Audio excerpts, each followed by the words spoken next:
we have to talk about the NFL Combine. It just finished. You got to see a lot of guys running their underwear. Got to see a lot of rumors come out about who tested well in interviews, who didn't. Draft stocks rising, draft stocks falling.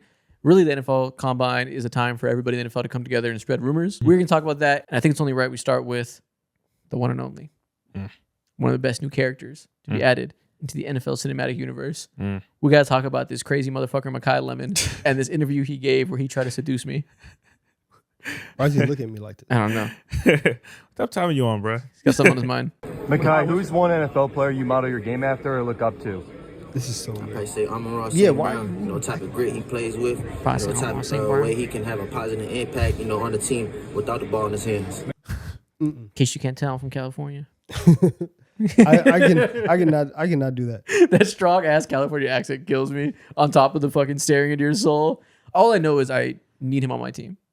It's not possible for my team specifically, but spiritually, I need him on my team. He can definitely be on my fantasy team. I want my wide receivers to be some of the craziest people in the world. And this was truly crazy. This was the biggest highlight of the combine to me. There was a lot of rumors after this that apparently everybody was shitting on him, saying he did terrible in the interviews and came with a weird agenda to some teams and he came off strange to them. He's just a guy from LA. That's all I was about to ask. Where the fuck is he from? He has to be LA because they talk like that and act like that over there. He played at USC. I don't know if he's from LA for real, but he's certainly talking like he's from LA. I looked it up. He went to high school in LA. He's born and raised in South LA. Yeah. Makes So, sense. some people say that sometimes the guys these guys are so weird. He's just from LA. Yeah. Superstar. I've already decided. Yeah. Superstar. Who's your off the top of your head, not to put you on the spot, but who's his NFL comparison to you? People say Amon-Ra. That's why he said that too, because he is he's a stronger build guy that isn't a crazy burner down the field, a little stockier. He's 5'11", I think, and is a guy that should be able to win after the catch, play with some strength, but while still being good at the catch point and still being able to do all that stuff. People compare him a lot there. Yeah, they both went to USC too, so it makes sense. Yeah, and I like him a lot as a prospect already. So now that I know that he's fucking crazy and is a character, I need him on every single fantasy team I have. Hell yeah.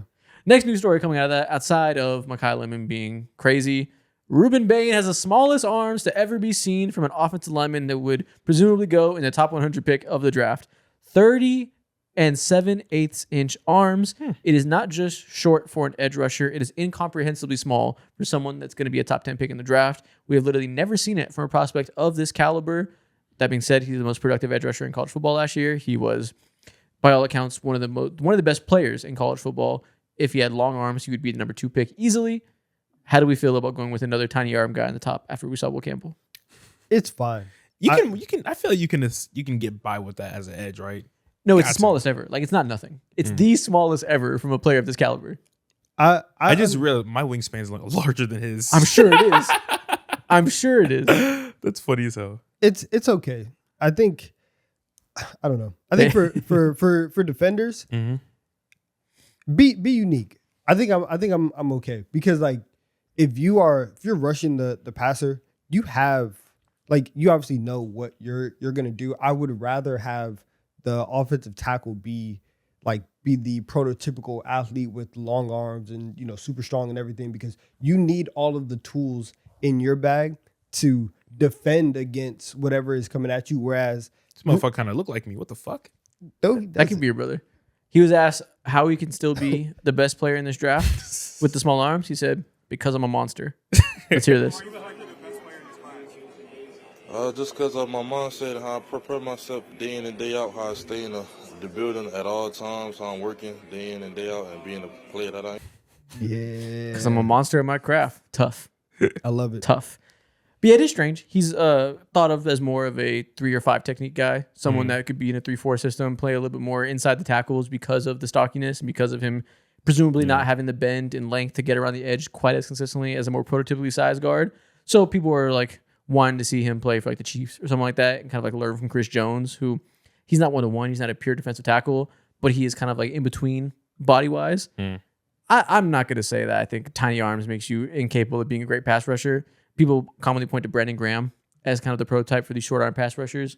Brandon Graham was not a top 10 pick in the draft, so it's a little different when you're talking about getting premier draft capital from a position where length does undoubtedly matter for the same reason it matters for offensive linemen in the Will Campbell conversation. It's just, I guess, to the eye of the beholder of every team, do they trust the strengths and what they see on film to make up for it? Dude, he's so big and explosive. So that's why I'm like, okay, short arms, that doesn't worry me as much as someone who plays on the offensive line. So I'd draft him in the top 10. I'd draft him if I think I watched the film of him and I think he's incredible, I wouldn't let it stop me 100%. Like, he's off my draft board. Some teams do operate that way. In fact, a lot of teams do. A lot of NFL teams have benchmarks. The Cowboys are famous for this. They will not draft you if you're not a 90th percentile arm length guy. It's the same way teams have certain benchmarks for speed that we just think it's a bare minimum. You have to do this in the same way that, like, you can't play center for me on my NBA team if you're not 6'9" or taller. That they won't even start the conversation. And, you know, to each their own. I'm sure that works for the professional teams that do it for that reason. But I think I would say if you're debating him versus Arvell Reese or him versus whoever else you have in that number 3 pick or whatever, I'm not mad at disqualifying him from that pick and letting that be the tiebreaker with the arm length. But if you do think he's the second best player in the draft, just take him. Yeah. I would do that. Yeah. I would. He's a monster. Dude, he's disgusting. He's so powerful. He's so big and, like, he moves anything and everything, bro. He's everywhere. Run stop. You like watching him? Yeah. He's fucking huge. Yeah. He's fucking huge. Yeah, man. He's a wide load. Anytime he just... And this is why I don't like the combine. this is why. You know why I don't like the combine? Because this year's combine prospects were running the fastest 40-yard dashes of all time. Across positions, the fastest average 40 times at almost every single position this year. They're getting faster. Except they're not. This is because many guys in the combine are taking themselves out of many of the activities. They're picking and choosing where they go. Is this the fastest defensive back class of all time? No. The slow ones just aren't running. So the averages are inflated because the guys who know they will suck at it are deciding not to run. Jeremiah Love, Makai Lemon didn't run. Jeremiah Love did run, but he didn't do the agility cones. Makai Lemon did almost nothing. These guys are picking and choosing based on what they'll do well. See, the game is being lost. I don't like that. This shit. If you enter this building and wear them damn tights, you doing all these drills. You can't pick and choose. Hell nah. If you put the tights on, you do it all. Don't betray the tights. Yeah, the tights have honor. Use the tights fully, bro. I ain't give you for nothing. Come exactly. on, you're only gonna wear these tights once. Get the most amount of reps you can. Yeah, man. That's bullshit. But yeah, it is a problem a little bit. Like the game is being lost a little bit. And like I imagine if you're a team and you see a guy go out there, a wide receiver, and he doesn't want to run the 40-yard dash, I'm like, oh, okay. It's because you're slow. It's because you're scared. Because you want to do it at your pro day where you guys control the timers and you can be fugazi and make the track 38.5 yards instead of 40. Like, you're hiding something. One of the most hilarious talking points about the whole timer thing is seeing how teams saw a player reach some crazy record high or whatever, and they're like, nah, I have my own timer. He did not run that. Oh, yes. Pull up the Carnell Tate thing. Yeah, so Carnell Tate did run the 40-yard dash. He is the best receiver in this class with Jordan Tyson having injury concerns. He's not a burner. He's a 4.5 type receiver, which is good enough, but he's not insanely fast. He ran an official... what did he run in this? He ran a 4.52. Adam Schefter decided to do some PR, as he typically does. Ohio State wide receiver Carnell Tate, a potential top 10 pick, was timed by several NFL executives and GMs on Saturday with the 40 time in the range of 4.45 to 4.47. Although the combine registers official times, teams always conduct their own timing, and those measurements of some teams were lower than his clocked 4.52. That's so crazy to me. This I is get true. it. This is true. Teams do their own 40 times, and they care about that because they want consistency with when they do it the pro day. This is true. Every NFL player ever. The fact that he tweeted this for Carnell Tate, he said, yes, Carnell Tate's agent, I will do your bidding, and I won't have a problem with it. And this is why I'm okay with dudes not running the 40. Okay. Because when you said to introduce that, you said Carnell Tate, the best wide receiver in this class. And then now we're talking about, 40 times, and we're talking about the difference in 0.05 seconds. And obviously, this stuff matters a little bit.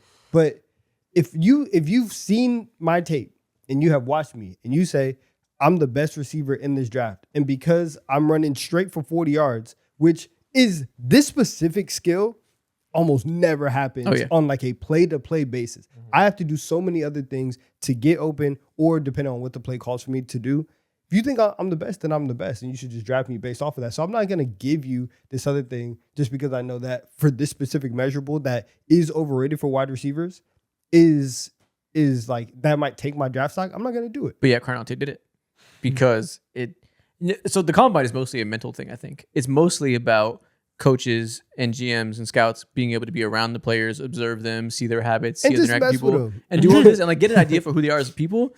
I think now we're at the point where because so many players are opting not to do this, like yes, I think every GM probably understands. They've seen the same tweets that the fastest 40-yard dash receivers of all time almost all suck ass. Santana Moss is the only one to run under 4.3 to have a 1,000-yard season.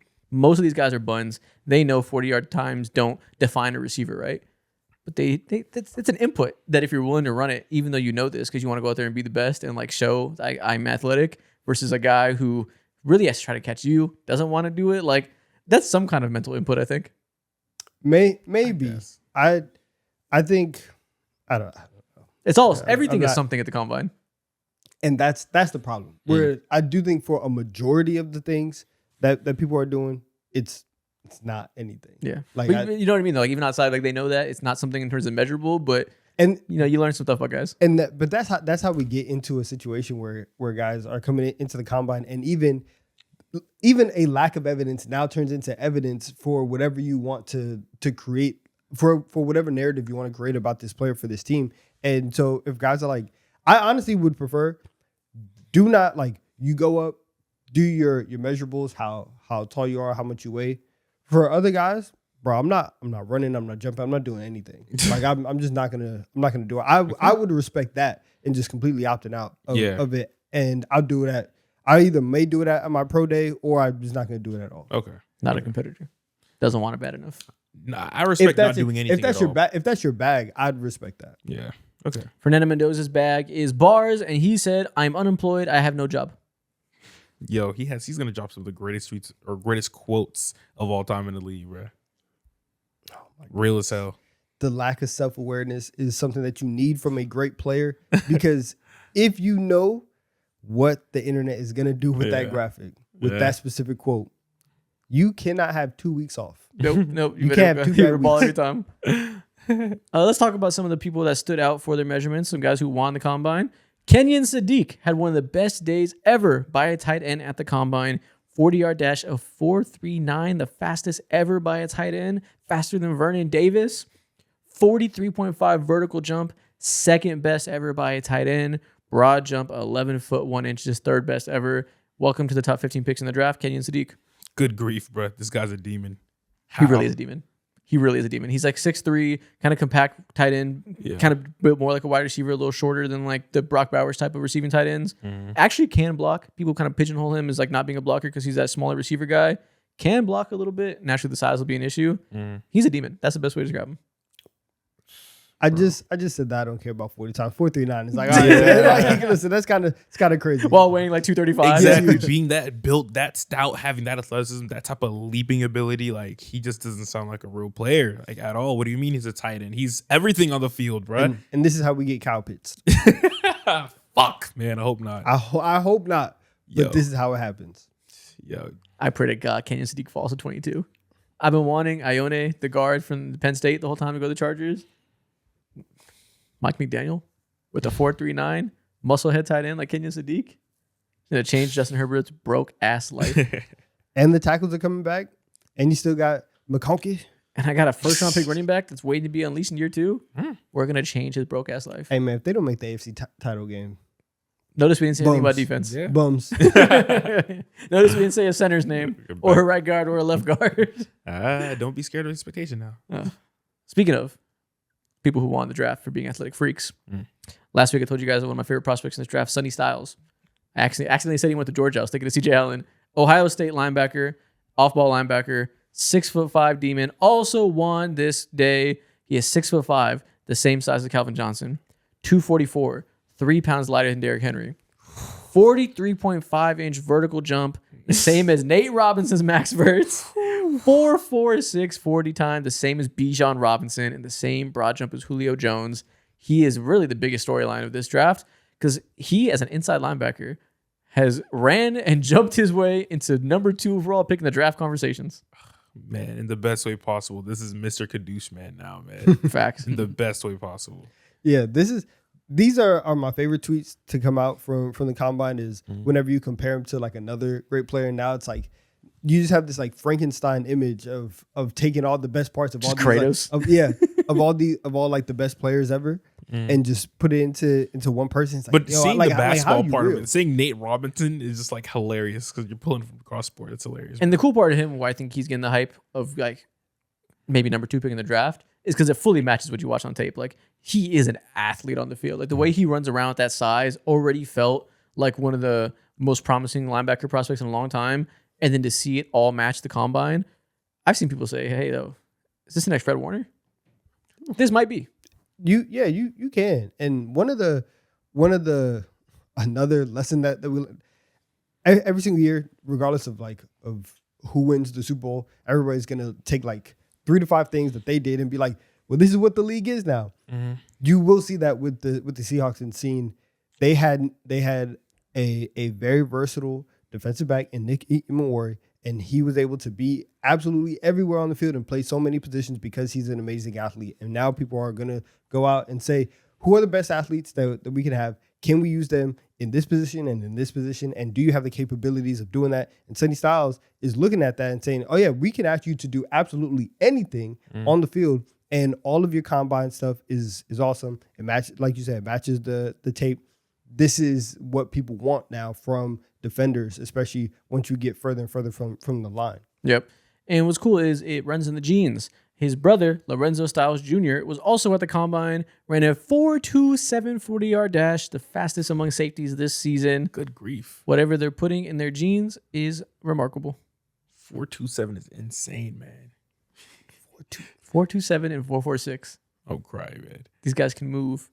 I'm assuming you saw that one tweet where someone referenced his dad, or they showed a picture of these two in between their dad. We do have that. And I'm not going to lie, the first time I saw that picture, they got me. Yeah, the one with his dad. And listen, you're not the only person who got. You're not the only person that got. Who else got? Pat McAfee fell victim to AI on his show because people showed this picture of Lorenzo Styles, their dad, former NFL player, looking like the mountain from Game of Thrones. This looks mad real, bro. His head look a little small, like he looks like a little thumb, but it looks real. And now if you go over to the side, the real picture is this. Oh, you bastard. Yeah. Zoom out. Still a big guy, but, not bigger than Sonny, who's gigantic. I think his dad was a cornerback in the NFL. So, pro athlete genes, they go far. Yeah, this happened at like 6'9". He's just brawn in this picture. I know. He's rated up. What? That's Jalen Duren. He looks like a prime LeVar Ball. 6'9" prime LeVar. Yeah. Dude, he's gigantic. That literally looks like the mountain from Game of Thrones. I know. And then, he's so big. Now he looks tiny. Now he looks unimpressive. Former NFL player. Now he looks like a kid. That's like a dude. That's funny, man. But it makes sense. Like, listen, everybody in that family looks just athletic. And what's cool is it also goes down to the name. Sonny Styles' real name is Alex. Sonny is a nickname. His name his mom shared this on NFL Network. His temper was so fiery. So as a child, we nicknamed him Sonny after Sonny from The Godfather. You can't have this much lore behind you. You can't show up to the combine and outperform everybody. You can't have a nickname that is now just your regular name, and it's because you were such a hothead. All of this just keeps lining up. You're cool. You're cool. You're cool. You're going to be a great player. It's in your destiny. I'm sorry. You are, forget Mendoza, number 1 overall pick. I have to do it. He could go number 2. It's not crazy. Maybe. It's crazy for an off-ball linebacker to get that because, positional value is such a thing. He could be number 2. I don't care if I'm getting a guy that I am 80, obviously crapshoot, but like 85% sure that he's going to be an all-pro.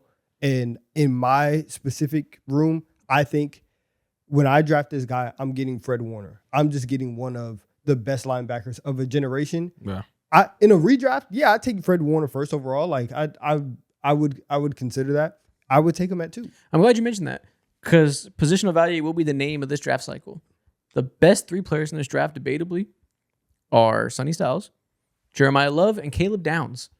A running back, a safety, and an off-ball linebacker. 3 positions that have been devalued because they get paid less. They're less impactful play to play, so typically they fall in the draft. Those are the 3 best guys in terms of like elite, blue chip, all things equal, talented players. So we're going to have a lot of debates about where that positional value thing goes. 100%. Speaking of Caleb Downs, a little bit of a unfortunate headline here. Caleb Downs was flagged this week with a partially torn meniscus at the combine. There's also concern about a possible degenerative ACL, which feels very similar to the Will Johnson situation last year where he was a top corner in the draft and fell to the second round because of similar issues. This would be devastating to who should be an instant all-pro player. Yes. That's sick. I saw one tweet that said Harry Roseman put the hit out so that he can get Caleb Downs to drop. Yeah, obviously, like you hope that this is not true, but it is. The Will Johnson saga last year was super interesting of just seeing how far he's gonna fall. It's like, okay, who's gonna take the chance? Who's gonna do it? Because whenever he is on the field, he's nice. Yeah. Right. Will Johnson is a really good player. So I do think that in certain situations and for certain teams, if you're able to get Caleb Downs at 15, at 20, depending on if he really, really falls that far, that's crazy. We have a new most athletic quarterback of all time. Arkansas QB Taylen Green posted the best numbers at the NFL Combine in the vertical jump, broad jump, and 40-yard dash by a quarterback since 2003. The only quarterback to run a faster 40-yard dash than him in the history of the Combine is Michael Vick. He ran a 4.36. Been known about him. He's disgusting. I've played with him on NCAA multiple times. 25 legend. He's disgusting. Dude. Yeah. You know what? I'll draft him. I'll take him. Hell fucking yeah, bro. Can you imagine what they were doing to people back then, like, 2 years ago? What do you mean what they were doing to people? I said 2 to 3 years ago. What are they doing to people? Tell me. Him and Ashton Genty when they were teammates in Boise, bro. That's what I'm saying. Just like running up the gut every single goddamn time. What insane. Like. I didn't even know he went to Boise. Yeah. Yeah, he's more athletic than Jalen Monroe. He got drafted in the third round for being athletic. That was ridiculous too. Yeah, I think in the third round, that entire draft was like, it was Cam Ward and everybody else. Yeah. And so at a certain point, I can understand. Well, guess what this draft is? Why you do it? Guess what this draft is? It's Mendoza Fernando Mendoza and everybody else. A huge gap. Ty Simpson, Michael, first round. Other than that, everybody else. It's in third round Dolphins? I don't know where. So he's like the craziest athlete I've ever seen at a quarterback. Can't throw. Like, I mean, he can throw. He's a college quarterback, but like for NFL standards, very, very inaccurate. So he'll get drafted. I think this got him into the point where he'll be a top 5 round pick. Very curious how this goes though. How many more years will Josh Allen get people paid? Now, I think if it was a Josh Allen situation, we would be talking about him going in day 2 of like second and third round. I'm not sure if that's necessarily his destiny, but if you do think that it's Mendoza, big gap, and then everybody else, why not? Yeah. And why not do the thing that people didn't do with Anthony Richardson? And like if you're the Rams, hell yes. Hell yeah, I'm doing this if I'm the Rams. Stafford got like what? Like 2 more years left? We can do that. Yeah. Well, he's a total shot in the dark. We'll see if teams decide he can throw or not, but it's definitely quite the question mark. We also have a new most athletic running back prospect of all time. Per RES Football, RES scores are basically a report card that measure your athleticism and your measurables across all kinds of variables relative to the rest of NFL history. This goes back to 1987. Mike Washington Jr. is number 1 of 2,115 on his RES score with a perfect 10 out of 10 score, running back from Arkansas. He ran a 4.33 40-yard dash and broke that in tears because he just realized he ran himself into the top 3 rounds, maybe top 2 rounds of the NFL draft. He just made himself so much goddamn money. He changed his fucking life with one sprint. And look at this measurables. 2.23, ran a 4.33. See, I knew that. 39 vertical. I was running the wishbone, the triple option with Arkansas. You see that too. 4.33, 6 foot, 2.23. This is an athletic demon. I've heard talks of him might being the second running back off the board potentially in this draft class. Only one is going to go first round. After that, we're looking at day 2 for the rest of running backs. Mike Washington could go anywhere from like the 2 to 4th running back off the draft. This is an outlandish RES score. Yeah, I think for a lot of the teams, like when we talk about the Chiefs, and if you actually want to spend the top 10 pick on a running back, if that feels a little bit too high, you do have good options on day 2 to go out and replenish that running back depth. And if they got Mike Washington Jr. instantly, the most athletic running back that they've had in years. Yeah. And anybody's ever had in years. Exactly. I mean, you could walk in that building. Those are the same thing. Yeah. They had Jamal Charles a long time ago. He was crazy, but like that would. going from Pacheco and Kareem Hunt to this to a 10 RAS score. It's crazy. different. Yeah, and I can't attest yet how good he is, but athleticism wise, top of the mark. Last thing before we end this segment, a little PFF first round mock draft after the combine, which I think is pretty in line with consensus right now. What stands out to you guys here? What teams are you interested in when you see this? I'll read off the top 10. Fernando Mendoza, Arvell Reese, Francis Moaga, Sonny Styles, Carnell Tate, Monroe Freeling, Ruben Bain Jr., Jeremiah Love, Caleb Banks at 9, Caleb Downs at 10. Okay. What stands out? Honestly, I think the Jeremiah Love at 8. Like his slotting is gonna be the most interesting thing to me, because after the Saints and after the Chiefs, there's not really a team that like needs a running back. And so if those two teams decide, hey, we actually want a different player here, different position, does he fall super down to somebody then at like 18 get ultra aggressive and is like, actually, we're gonna trade up to go get Jeremiah Love? I don't think that's gonna happen. But wherever he's at, that's really just like, interesting. Yeah, for sure. I also I'm a fan of the Bengals and what they're doing with, or if they do it, of course. Caleb Downs thing is mad interesting. They of course need all the help that they can get. Go ahead and give DJ Turner more fucking help as well. So that's DJ Turner help. Yeah, anybody, bro. Yeah, I think that would be a blessing for them to get not generational, but a hopefully instant Pro Bowl type caliber defender, even if it is at a position of less value or whatever. Assuming the health thing is good, that would be a godsend to them out there in the secondary. Yeah. Plus the Cowboys having 2 first-round picks here. Yes, in this scenario, they go Dylan Thiemann, who's an extremely athletic safety from Oregon at number 12. And then they double back at 20 with Avion Terrell. So they go full secondary. Which very fair, very needed. And if they did what we were talking about earlier, where free agency, you address defense in terms of like your front 7, and then you draft these young secondary players. That's a team where now if you had Devin Lloyd and then these 2 players, that's a solid team. You have Quinnen Williams. That you can do some things in the NFC with a roster like that. And we got Mansour Delane at cornerback from LSU going to the Rams in this mock.